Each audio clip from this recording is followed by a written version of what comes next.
नमस्कार दोस्तों, स्वागत आप सभी का आपके अपने YouTube channel online study with DK में। दोस्तों आज हम आपके लिए लेकर आए हैं सीटेट मैथ्स से संबंधित कुछ क्वेश्चन। और आज के जो हमारे क्वेश्चन होंगे ये औसत से संबंधित क्वेश्चन होंगे। जी हाँ, सीटेट के अंदर कुछ 12 औसत से संबंधित क्वेश्चन भी पूछे जा चुके हैं। तो चलिए आज के हमारे जो क्वेश्चन होंगे वो सभी इसी से संबंधित होंगे। और ये प्रश्न आपको सीटेट के साथ साथ अन्य टेट एग्जाम की यदि स्टडी आप कर रहे हैं तो उसके लिए भी काफ़ी उपयोगी साबित होंगे। और आपने यदि अब तक हमारे नए चैनल मेरा घर मेरा स्कूल को सब्सक्राइब नहीं किया तो उसे भी जाकर के सब्सक्राइब कर लीजिएगा, ताकि आपको वहाँ पर सभी प्रकार के एनसीईआरटी बुक्स के सोल्यूशन हिंदी माध्यम में आपके लिए उपलब्ध हैं। तो चलिए और स्टार्ट करते हैं आज के हमारे मैथ से संबंधित कुछ क्वेश्चन।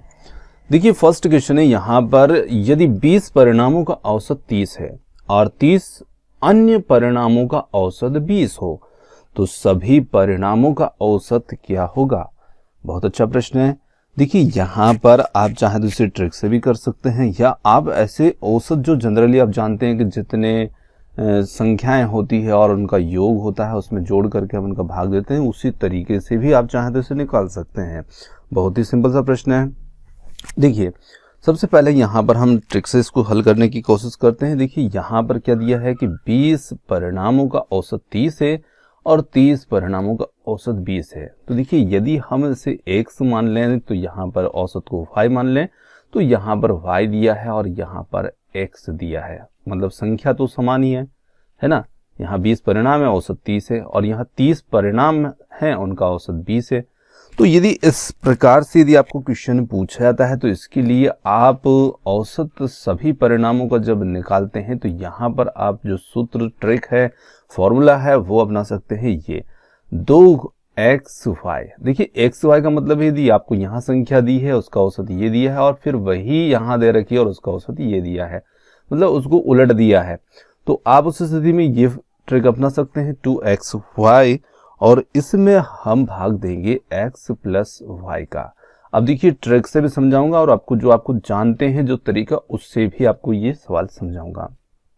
तो देखिए x y का मतलब होगा कि x और y, तो जैसे 20 और 30, चाहे आप ये y लें चाहे आप ये y लें तो कोई बात नहीं, आप 2 गुणित x का मान है हमने 20 माना है और y हमने माना है 30, और नीचे हमें करना है x और y का योग यानी कि 20 प्लस 30। तो यहाँ पर हम इनका गुणा कर लेते हैं, 3 दूनी 6 और 6 दूनी 12, यानी कि यहाँ पर हो जाएगा 1200, और नीचे यहाँ पर हो जाता है 50, 30 और 20 50। आप चाहें तो इस 0 से इसे काट सकते हैं और 5 से आप इसे भाग लगा सकते हैं, 5 दूनी 10 और 5 चुक 20, तो आपका उत्तर यहाँ पर निकल के आ गया 24। सभी परिणामों का जो औसत होगा वो क्या होगा, 24 होगा। अब देखिए जो तरीका आप जानते हैं उसी से ये ट्रिक बनी हुई है, सिर्फ आपको समझना है। देखिए यहाँ पर 20 परिणाम तो ये हैं, टोटल 20 परिणाम। तो यदि मैं परिणाम कुल की बात करूं तो परिणाम कितने हैं, तो परिणाम यहाँ पर 20 प्लस 30 हैं, क्योंकि 30 अन्य परिणाम ये भी तो हैं। तो कुल परिणाम हमारे पास कितने हो गए, 50 हो गए, है ना। अब देखिए औसत 20 का औसत कितना हुआ, 600, और इन 30 का औसत 20 है तो ये भी 600, मतलब कि इन 20 परिणामों 20 परिणामों का औसत कितना है, 30। तो हम इनका गुणा करेंगे यहाँ पर तो टोटल कितना बनेगा, तो टोटल यहाँ बन जाता है 600। और देखिए 30 परिणाम थे, इनका औसत कितना है 20, और इनका जब गुणा करेंगे आपस में तो इनसे भी हमें कितना मिलेगा 600, मतलब हम परिणामों के और औसत से उनकी कुल आंकड़े निकाल रहे हैं। तो 600 और 600 कितना हो गया, 1200 हो गया, और 1200 में आप 50 के तो भाग लगाएंगे, कुल परिणाम बटे यहाँ पर कुल औसत, तो आपको यहाँ पर सभी का औसत मिल जाएगा, टोटल का औसत मिल जाएगा। तो यही हुआ। तो देखिए तरीका तो वही था, बस उसे इस रूप में कन्वर्ट कर दिया इस फॉर्मूले में। तो आप ऐसे आसानी से निकाल सकते हैं। ये प्रक्रिया हो सकती है आपके लिए थोड़ी सी लंबी हो, तो आप इस फॉर्मूले का यूज कर सकते हैं, पर ये ट्रिक आपको तभी काम करेगी जब आपका क्वेश्चन इस प्रकार से हो एक्स वाई के रूप में, जैसे 20 का औसत 30 है और 30 का औसत 20 है, तो आप इसे अप्लाई कर सकते हैं। चलिए अगले क्वेश्चन की ओर बढ़ते हैं। देखिए अगला क्वेश्चन है, यहाँ पर एक 15 व्यक्तियों के समूह में से 50 किलोग्राम के एक व्यक्ति को हटा करके उसके स्थान पर एक दूसरा व्यक्ति ले लेने से उसके भार में 2 किलोग्राम की वृद्धि हो गई, तो नए व्यक्ति का भार क्या होगा। अब यहाँ पर हमें उस नए व्यक्ति का भार पता करना है, और जैसे ही उसको शामिल किया गया 15 व्यक्ति के समूह में से एक व्यक्ति को निकाल कर, तो उसने सबका भार जो था औसत भार उसमें 2 किलोग्राम की वृद्धि भी कर दी।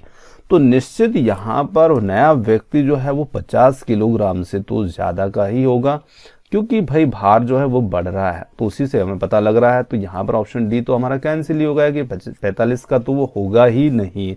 चलिए अब यहाँ पर हम देखते हैं कि नया व्यक्ति का भार क्या होगा। तो देखिए यहाँ पर औसत हमें दिया होता तो हम बहुत आसानी से निकाल लेते हैं, पर औसत नहीं दिया है। तो यहाँ पर हम एक छोटी सी ट्रिक का इस्तेमाल कर सकते हैं, यहाँ पर हम नए व्यक्ति का जो भार ज्ञात करेंगे, नए व्यक्ति का भार क्या होगा, तो इसका हमें भार पता करना है। तो यहाँ पर हम क्या करेंगे कि जो हटाया गया व्यक्ति है, तो हटाए गए व्यक्ति का भार है ना, और साथ साथ यहाँ पर हम प्लस माइनस दोनों कर सकते हैं, क्योंकि यही ट्रिक आपको कमी और वृद्धि दोनों पर ही लागू होगी। आप चाहे कमी वाला क्वेश्चन आ जाए या वृद्धि वाला आ जाए, जब वृद्धि वाला आता है तो आपको जोड़ना है, कमी वाला आता है तो आपको क्या करना है, घटा देना है। और यहाँ पर इसमें आपको गुणित व्यक्तियों की संख्या का गुणा कर देना है। देखिए दोनों तरह के क्वेश्चन आप सीख जाएंगे यहाँ से, क्योंकि भाई कमी होगी सॉरी तो आपको घटाना है, वृद्धि होती है तो आपको जोड़ देना है। तो यहाँ हमारे प्रश्न में क्या हुई, वृद्धि हुई, तो हटाएगा व्यक्ति का भार कितना था, तो वो था हमारे लिए 50 किलोग्राम। अब प्लस करेंगे और वृद्धि हो रही है, वृद्धि कितने की हो रही है, 2 की। संख्या कितनी थी व्यक्तियों की, 15, तो यहाँ पर 50 प्लस 15 दूनी 30, तो यहाँ पर 50 और 30 कितना हो जाता है, 80 किलोग्राम।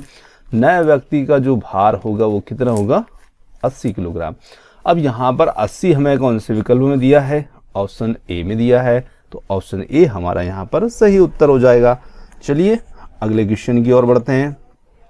अगला क्वेश्चन देखिए, एक बच्चे ने 5 विषयों में से प्रत्येक में 75 अंक प्राप्त किए, के द्वारा प्राप्त अंकों की जो माध्यिका है वो क्या होगी।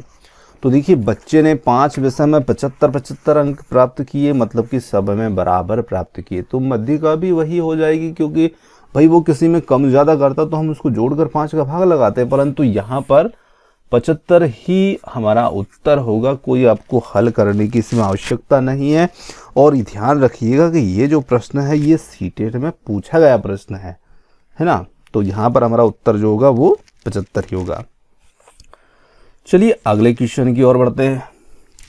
अगला क्वेश्चन है, यदि प्रथम प्राकृत n संख्याओं का माध्य 15 है तो n का मान होगा, मतलब हमें पता करना है कि कितनी संख्याओं का माध्य 15 है। तो यहाँ पर कैसे हम पता करेंगे, तो देखिए जब आप भी इस प्रकार का जब भी आपके लिए क्वेश्चन आता है तो वहाँ पर आप प्रश्न को चेंज भी किया जा सकता है। देखिए आपको जब भी प्रथम n प्राकृत संख्याएं हैं और n प्राकृत संख्याओं का संख्या का आपको माध्य ज्ञात करना हो, तो इसके लिए आप सूत्र अपना सकते हैं n+1/2, मतलब कि जितनी संख्याएं हैं उसमें एक जोड़िए और 2 का भाग लगाइए। तो देखिए यहाँ पर माध्य ज्ञात करने को कहा जाए या फिर दे रखा हो, दोनों ही स्थिति में आपके लिए सूत्र काम करेगा। यहाँ पर आपको माध्य तो दे रखा है कितना, 15, तो माध्य की जगह पर आप रखिए 15 और n+1/2, 2 का गुणा इधर कीजिए 15 में, तो 15 गुणित 2 बराबर n+1, 30 हो जाएगा।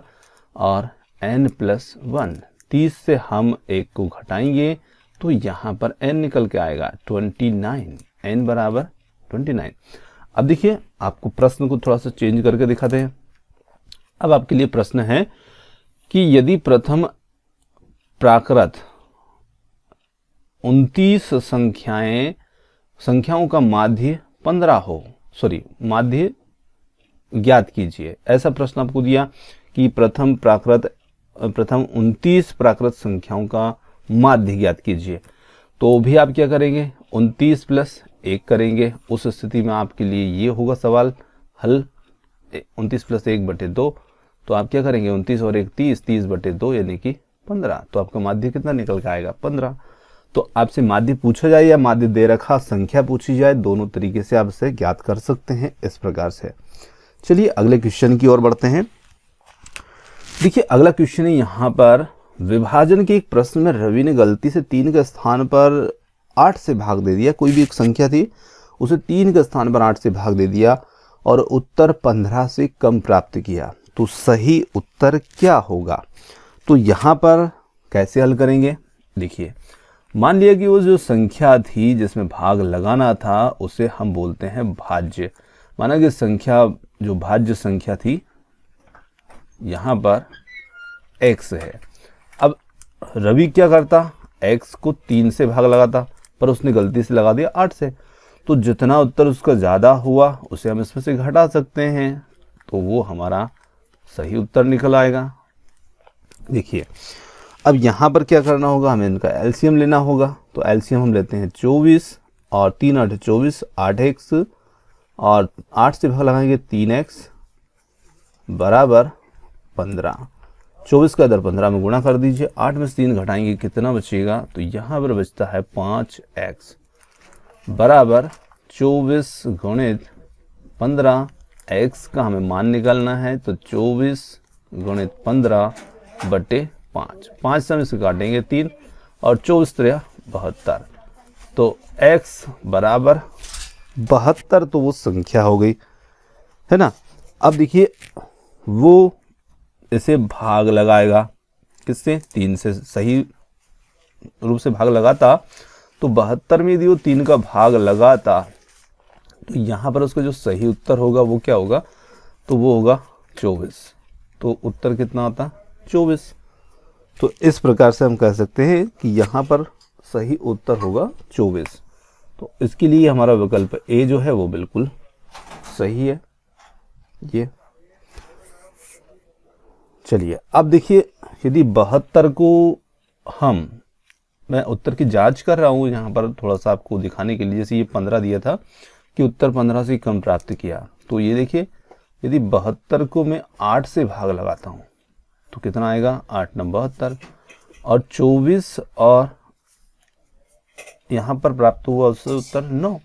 तो उसे प्राप्त तो करना था 24, पर उसने कितना किया, 9। मतलब कि 15 कम प्राप्त किया ना, जितना उसको प्राप्त करना था उस संख्या से उसने 15 कम प्राप्त किया। 24 से आप 9 घटाएंगे तो 15। तो आपका उत्तर बिल्कुल यहाँ पर सही है इस प्रश्न के अनुरूप। तो हमारा सही उत्तर क्या होगा, 24। ये मैंने उत्तर की जांच की है इधर। चलिए अगला क्वेश्चन है, 3 संख्याओं का औसत 7 है।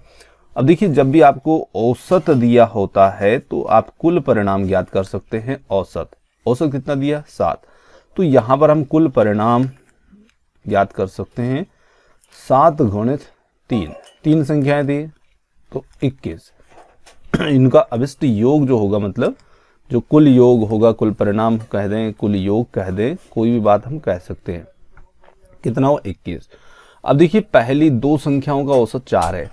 अब देखिए 2 संख्याओं का औसत यहाँ पर 4 बताया जा रहा है, तो 2 संख्या का औसत यहाँ पर बताया गया है 4। तो 2 गुणित 4 मतलब कि इनका कुल योग या परिणाम कितना होगा, 2 संख्याओं का 8 हो रहा है कुल योग या परिणाम। तो ये तो केवल 8 हुआ 2 संख्याओं का। अब यहाँ पूछा कि तीसरी संख्या क्या है, तो देखिए तीनों का जो कुल योग बना था, कुल परिणाम बना था, वो तो 21 था और 2 का बन रहा है 8। तो आप इस तीनों के योग से आप इसे घटा दीजिए तो तीसरी संख्या आपको पता लग जाएगी। यहाँ पर तीसरी संख्या क्या होगी, तो 21 माइनस 8 कर देंगे तो यहाँ पर 13 तीसरी संख्या होगी।